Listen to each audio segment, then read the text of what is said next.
Hello ရိုမန်လေးနဲ့အတူတူပုံမြင်လေးတွေနားထောင်ကြရအောင်ဒီနေ့ပြောပြပေးမယ့်ပုံမြင်လေးကတော့ဝက်ဝင်လေးဖိုးလုံးဝက်ဝင်ကလေးဖိုးလုံးကထီးကင်ရမှာကိုအလွန်ပြင်းတဲ့သူတစ်ယောက်ဖြစ်တယ်စာတင်ကျောင်းကိုသွားတိုင်းသူ့အမေကထီးယူသွားခိုင်းတယ်တနေ့မိုးတွေအုပ်နေတယ်ရော့ငါသားကျောင်းသွားဖို့ထမင်းကြိုက်နေထီးဟာမမေကလည်းထီးမယူချင်ပါဘူးကျောင်းနဲ့အိမ်ကအဝေးကြီးပဲငါသားရဲ့မိုးမိမှာပေါ့အဲ့ဒါကြောင့်မြင်မြန်ရောက်အောင်စပိန်ဝယ်ပေးပါလို့တားပြောတာပေါ့မင်းဖေဖေရောမေမေပါပတ်စံစုနေပါတယ်ကွယ်ပြည့်တော်မှာပါမကြခင်စပိန်ကလေးဝယ်ပေးပါမယ်ကဲငါသားကြောင်းသွားတော့သူ့မေမေဝဝင်မာကြီးအိမ်ထဲဝင်သွားသည်နဲ့အလစ်တွင်ဝဝင်လေးဖူးလုံးကထီးကိုချောင်းထဲသို့ပြစ်ထည့်လိုက်ပြီးအမြန်ထွက်လာတော့တယ်လမ်းတစ်ဝက်ရောက်တော့မိုးသားတွေကမဲတက်လာတော့တာပဲဟာမိုးရွာတော့မယ်မိုးလောအောင်အမြန်ပြေးမှာပဲမိုးဆက်တွေကျလာသည်နဲ့ဖိုးလုံးအသက်ကုန်ပြေးတော့တယ်ထိုးစင်ဘုံအာခဲတစ်လုံးကိုခလုတ်တိုက်မိပြီးဖိုးလုံးလဲကျသွားတယ်ပြန်ထနိုင်တော့လဲခြေထောက်နာသွားရဲ့မနှဲလန်းလျှောက်နေရတယ်မိုးတွေကလည်းပိုသေးလာတယ်ထီးမပါတော့ဖိုးလုံးတကိုယ်လုံးရွှဲဆိုးပြီးခိုက်ခိုက်တုံအောင်ချမ်းနေတယ်စာအုပ်တွေလည်းရေဆိုးကုန်တယ်ကျောင်းကိုဆက်သွားဖို့မဖြစ်တော့တဲ့ပြည့်အိမ်ကိုပြန်လှည့်လာရတော့တယ်ဟဲငါသားဘလို့ဖြစ်လာတာလဲထီးပဲရောက်သွားလဲဖိုးလုံးသူလှုပ်ခဲ့သမျှဖြစ်ခဲ့သမျှအားလုံးကိုရှင်းပြလိုက်တယ်သူ့မေမေကဘာမှမပြောတော့ပဲရေတွေတုပ်ပေးနေတယ်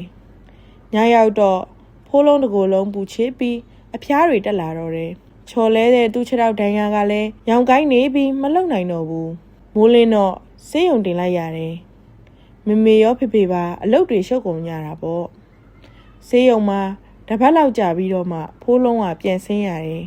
အိမ်နောက်ဗီဒီယိုပေါ်မှာတင်ထားတဲ့စူဘူးကလေးကပိန်ရှုပ်နေတယ်ဖိုးလုံးအတွက်စပိန်ဝင်ရန်ဆူထားတဲ့ပတ်စံလေးတွေဆေးဖို့ပေးလိုက်ရလို့ကုန်သွားပြီလေဗီဒီယိုကြားမှာသူပြစ်ထည့်ထားတဲ့ထီးကလေးကိုလည်းတွေ့နေရတယ်အခုလိုဖြစ်ရတာအဲ့ဒီထီးကြောင်လားမဟုတ်ပါဘူးတကယ်တော့ထီးယူရမှာပြင်းတဲ့ဖိုးလုံးကြောင့်ဖြစ်ပါတယ်နောင်ကိုဖိုးလုံးထီးယူရန်မပြေးတော့ပါဘူးစာကြက်ရန်လည်းမပြေးတော့ပါဘူးအလုတ်ကူလုတ်ပေးရန်လည်းမပြေးတော့ဘူးဘာကိုမှပြေးတော့မှာမဟုတ်တော့ပါဒါကြောင့်ကလေးတို့လည်းလူကြီးစကားနားထောင်ရမယ်နော်ပြေးလို့မရဘူးနော်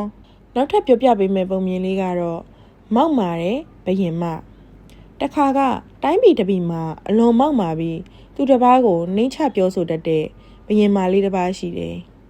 သူဟာဘသူ့ကိုမှအထင်မကြီးဘူးကဲ့ရဲ့ပြစ်တင်ပြီးအစိုးပဲမြင်နေတယ်။ဒီနေ့ဘယင်မာလေးဟာအဖော်ရဲမက်တွေမပါပဲတောအုပ်ထဲကိုမြင်စီပြီးတယောက်တည်းထွက်လာခဲ့တဲ့တောဆက်နာရောက်တော့အဝိညစ်ထေးထေးနဲ့မိမကြီးတယောက်အပင်တွေကအရွက်အသီးတွေလိုက်ခူးနေတာကိုတွေ့ရတယ်။ဘယင်မာလေးဟာမိမကြီးကိုမြင်တာနဲ့ကျိမ်းမောင်းဆူပူတော့တယ်။ဟေ့သူဖုံးစားမကြီးငါလိုဘယင်မလာတာကိုမြင်ရက်နဲ့ဘာလို့အယိုးအသေးမပြုတ်ရတာလဲ။အခုချက်ချင်းငါရှိမှ